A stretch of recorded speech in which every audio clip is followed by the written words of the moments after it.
What if the reality you perceive as solid and unchangeable is merely a sophisticated illusion, a prison of ideas, inherited and accepted without question? From the moment of your birth, you have been placed within a vibrational reality constructed by others. The life you lead, the thoughts that dominate your mind, and the emotions that recur may not truly be your own.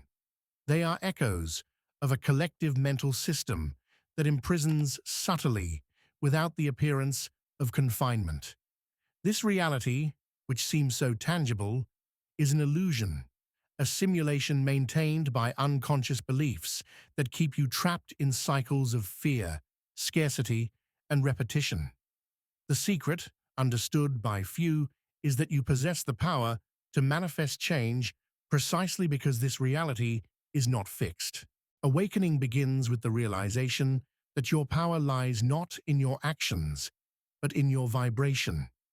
If this message has found you, it is because your consciousness is ready to break free from the cycle. Until you bring the unconscious into conscious awareness, it will dictate your life, and you will mistake it for fate.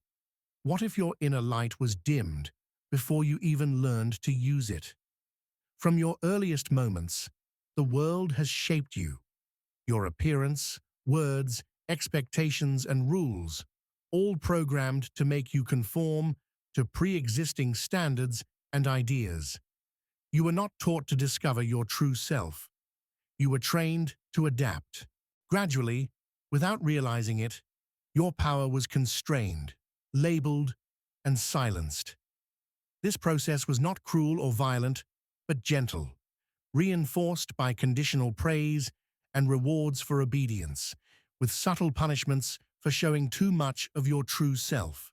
When did you learn that feeling deeply was excessive, that dreaming big was unrealistic, and that questioning the system was rebellious? Each of these ideas added another layer to the invisible prison forming around you. As you learned to follow your divine power, learned to be quiet. Yet, the truth remains. You never cease to be who you are. You were simply conditioned to forget. You were led to believe that the external world is solid, real, and unchangeable. That matter is all there is, that time moves in a single direction, and that space limits you. However, all of this is a mental construct. The reality you know is a frequency, one that was taught to you, not chosen. You were convinced that things are as they are, period.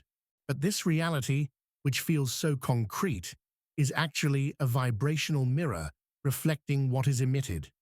If fear, limitation, exhaustion, and doubt are emitted, then that is what will be reflected back. This is the point where you begin to understand how your power was lulled to sleep. It did not disappear. It was merely diminished, compressed, and adjusted to fit a narrow, limited, automatic narrative. The most dangerous part is that this happened with your permission, not because you chose it, but because you were taught not to question. You were led to believe that certain things are only for some people, that miracles are for movies, that manifestation is only for the lucky, and that spirituality is a luxury for those with time. Thus, you lived small, feeling big, but living small. Your divine power was there, pulsing within you, but no one told you how to use it. No one showed you that you do not need permission to be whole. Each time you accepted scarcity as normal, suffering as inevitable, and pain as part of the human condition, you gave a piece of your power to the illusion. Little by little, you began to believe that the prison was comfortable, that it is safer to live with less than to risk expanding, and that it is better to follow the rules than to trust your intuition. Thus, your divine power was bent until it no longer resembled you. But it is still there, needing only a crack, a moment of clarity, a spark of truth. The moment you feel that something is off, that life cannot be just this, that there is more, that is your power trying to rise again. It whispers through the vibrational bars, "Let me out." But the illusion is clever. It updates itself, disguising itself as common sense, responsibility, and maturity. It says that dreaming is a waste of time, that wanting more is ungrateful, and that the past cannot be changed. If you believe this, you reinforce the walls yourself, strengthening the prison with the bricks of your beliefs. Reality reflects exactly what you carry inside. If you carry limitation, that is what you will find. That is the game, a game that only continues as long as you believe the prison is real. You can manifest change because none of this is real. But the question inevitably arises, if the prison is real, how can I escape? And what if it is not? This is where everything begins to unravel, because the prison only works as long as you believe in it. What if it is not solid? What if everything you call reality is just a temporary vibrational construct, something fluid, unstable, and subject to perception, belief, and inner state? The answer may unsettle you. You can only manifest because none of this is real. That is right.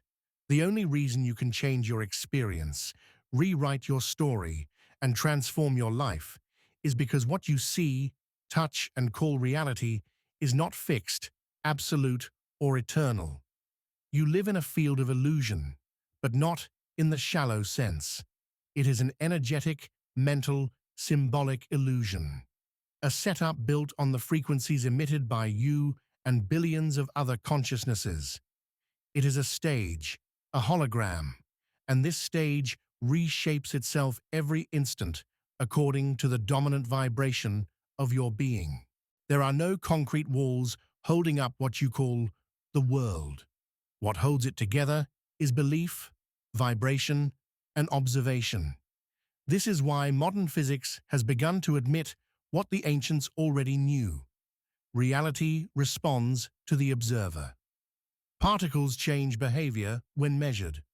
What is out there depends on what is within. Consciousness is not in the world. The world is in consciousness. This is the point where your power truly begins to awaken. If reality is unstable, it can be shaped. If it is not a rigid, eternal structure, it is malleable, reprogrammable, and alchemizable. This is where your divine power comes in. It was not made to work within fixed structures. It operates in vibrational fields, functions in flow, and manifests when you understand that the game is symbolic, mental, and energetic. However, almost no one tells you this. Most people try to manifest using the rules of the prison, techniques, repetitions, visualizations, all based on beliefs that still belong to the illusion. They want to manifest abundance, but deep down, believe the world is scarce. They want to attract love, but carry the wound of rejection. They want freedom, but vibrate fear. The result? Manifestation does not work, or it works for a while and then falls apart, because you are trying to redesign the stage using materials from the same old cell. You are trying to write a new story with the old ink of programming. This is why you keep going in circles, manifesting something only to lose it, attracting one thing only to sabotage it, taking a step forward only to slide back.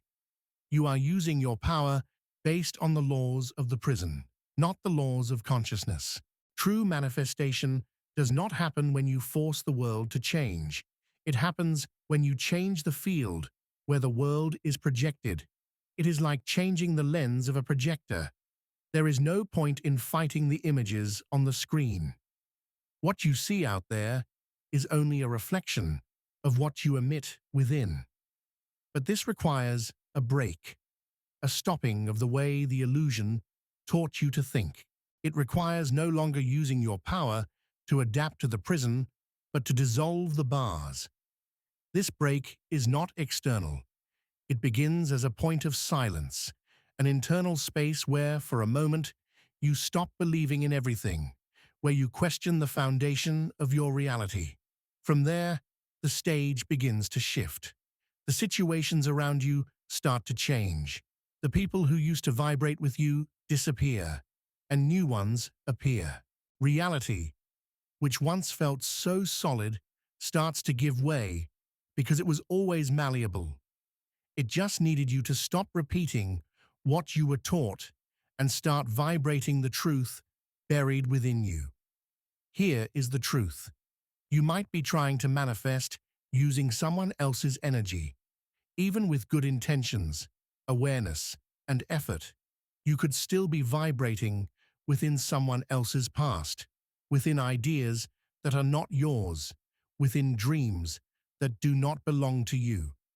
This explains why so many people feel stuck in a repetitive, flavorless life, a life that does not quite fit, even when everything looks right on paper.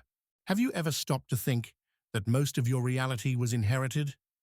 The place you live, the language you speak, the religion you were taught, the way you deal with money, love, and work.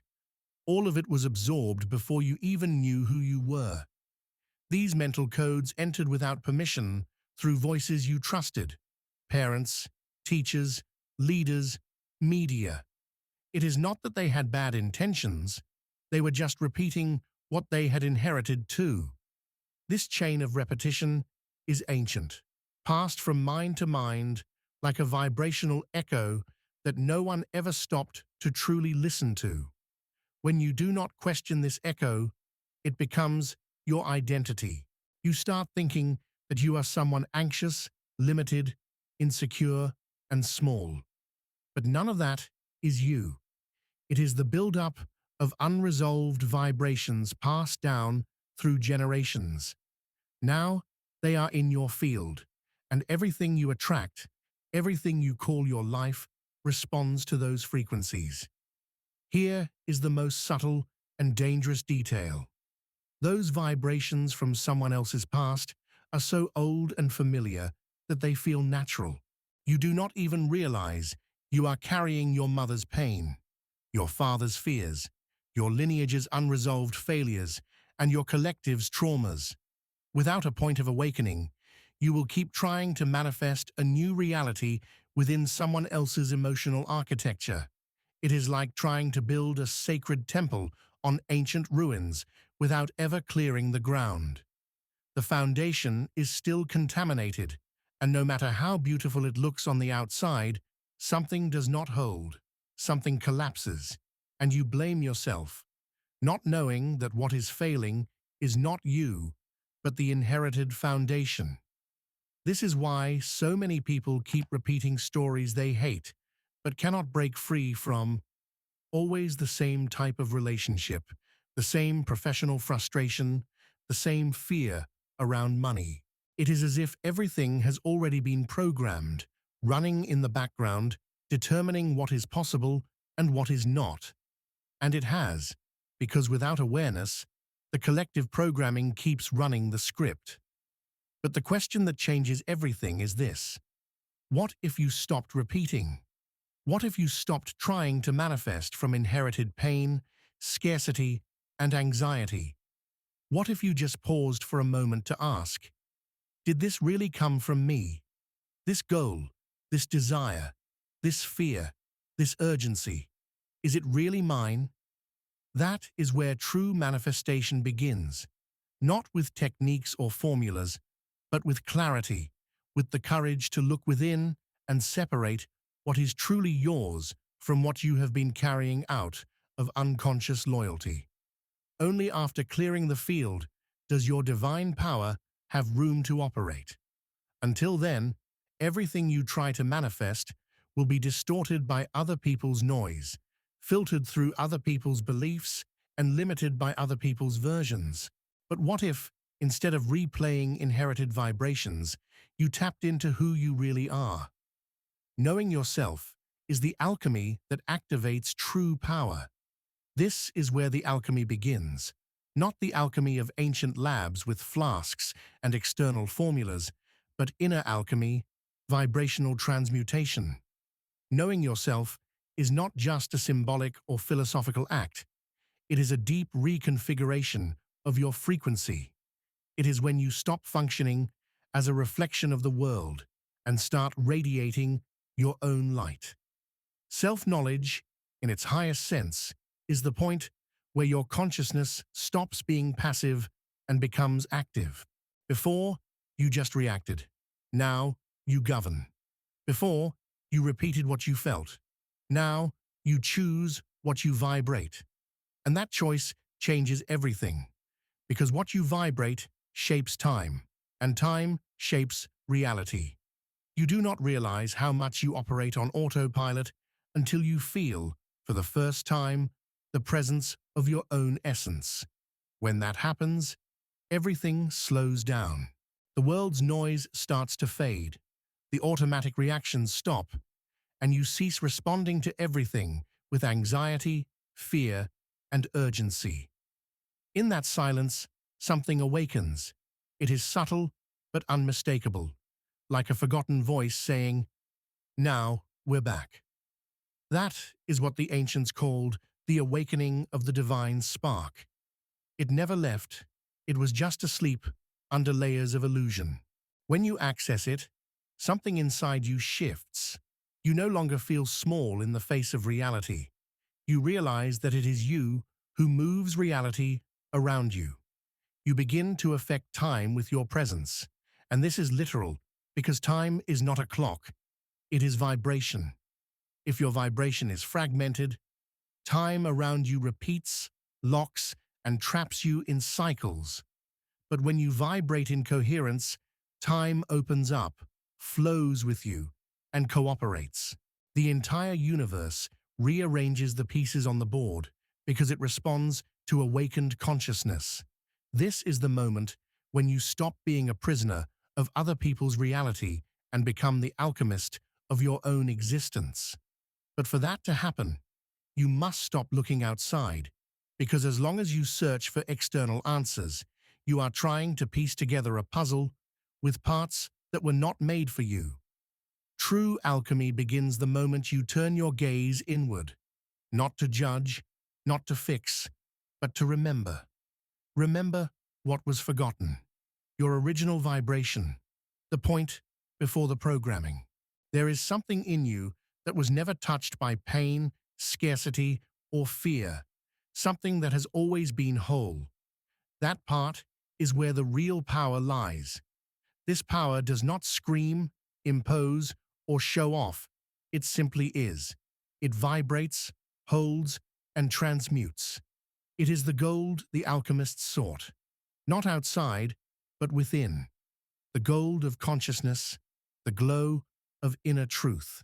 When you find it, everything changes without you having to change everything. The world starts responding to your frequency with precision, without effort, without struggle. There is no more need to force, no obsessive planning, no chasing after something to feel complete. In that state, you are no longer trying to mold reality through effort. You are vibrating in sync with it. And when there is alignment, there is no resistance. Reality starts reorganizing around your presence, because presence is magnetic. It is as if the universe instantly recognizes that something has awakened, and then it bows. This is the space beyond time, what the masters called eternity in motion. Here, manifestation is no longer a mental process, but a vibrational consequence. Things do not need to be attracted. They emerge, respond, and mirror what you already are, not what you are trying to reach. The paradox is simple but powerful. You only manifest when you stop trying to manifest, because trying comes from the belief that something is missing. Being is recognizing that everything already is, and the now, when lived as a state of being and not a mental moment, becomes the direct access point to the source.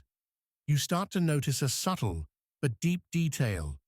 Time was trapping you because you were trying to control it, but it was always waiting for you to be present enough to allow it to open. When that happens, You do not have to race against it anymore.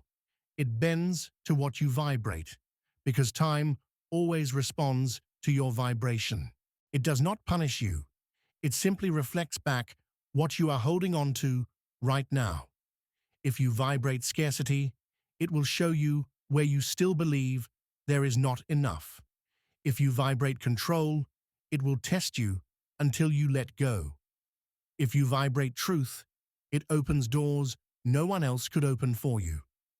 The key is not in doing to achieve, but in being to reveal. When you declare who you are, not with words, but with the frequency of your being, time recognizes it, matter responds, and flow aligns. Not because you forced something onto reality, but because you cleared the channel through which reality flows.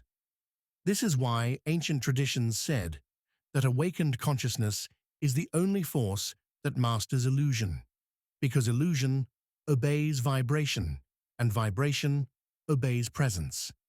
This means your life does not change when you wish, but when you embody. Being is the language the universe understands, and it is when you start being that everything starts happening. Then comes the moment where many people get lost, trying to make it work. The mind, still conditioned by the old paradigm, insists on looking for shortcuts. You start making lists, repeating affirmations, sticking quotes on the mirror, and following step-by-step methods as if it is possible to force the universe to obey a fixed plan. Maybe it even works for a while, but soon the old anxiety returns, frustration creeps in, and you feel that you are doing everything right, but still nothing is changing. This is when you need to understand. Technique fails. Presence transforms. Technique, no matter how well-intentioned, comes from the idea that something is wrong and needs fixing. Presence does not fix anything. It reveals what has always been here. This is the point where manifestation stops being a goal and becomes a result. It is no longer about visualizing every day or forcing yourself to believe. It is about being whole within yourself in every moment. True manifestation happens when your vibration aligns with who you really are, and that does not take effort. It takes presence. Presence is practice. It is when you catch yourself speeding up and choose to stop. It is when a scarcity thought pops up and you observe instead of react. It is when you take a deep breath before deciding, when you feel something uncomfortable, but do not abandon yourself again. That is presence, conscious vibration, divine power in action. Want a simple exercise? Close your eyes, take 3 breaths, feel the air coming in and going out without trying to control it, and silently ask yourself, what am I emitting right now? Do not blame yourself for the answer. Just observe. From that observation, choose a new frequency. It could be gratitude, courage, or love. You do not need to wait for something to change, to shift what you are putting out. That is how you take the lead. Because when your field vibrates truth, the world responds without resistance. You do not need to beg for answers or push doors open. They open when you align. You do not need to ask. You just need to be. And that being is so quiet, it scares the mind. Because it was trained to do, to plan, to control. But the divine does not operate through control. It operates through frequency. It recognizes coherence and responds to what is real. What is real does not need proof. It emanates, pulses, and transforms effortlessly. It is in that moment that you begin to see what has always been hidden behind the illusion. Because the illusion only exists as long as you forget who you are. What you see in the mirror, at work, in your bills, on the news, in your interactions, all of that is a reflection, a vibrational reflection, a temporary representation of what you and the collective believe to be real. But all of that is thought programming, a theater of beliefs, an architecture made of ideas that can dissolve the moment you stop feeding them. You were trained to believe you are weak, small, lost, that you need to reach something to be whole, that the world is hard. But what if all of that is just a well-supported illusion kept alive by years of repetition? What is built in thought can be dissolved by awareness. All it takes is a moment of clarity to deprogram centuries of control, because the prison was never physical. It was always vibrational. And if it is vibrational, it is malleable. If it is malleable, it can be transcended. But that transcendence does not happen through struggle. It happens through remembrance. When you remember that your divine power is not a technique or a tool, but the field itself, the living frequency that gives shape to everything around you, you realize that you are the one who vibrates what the world reflects. You are the code, the source, the very key the illusion tried to hide. Here is what matters most. The world does not have to change for you to feel free. You change, and the world responds.